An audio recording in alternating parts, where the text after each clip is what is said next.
ওই যে দেখ সস এই যে দেখ এই যে দেখ বিষয়টা হলো এই যে দেখ ফোনে ধরলে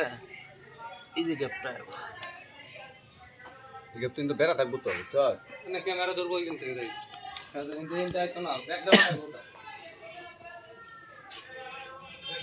ওইটা না দিলে আরো সমস্যা হইতো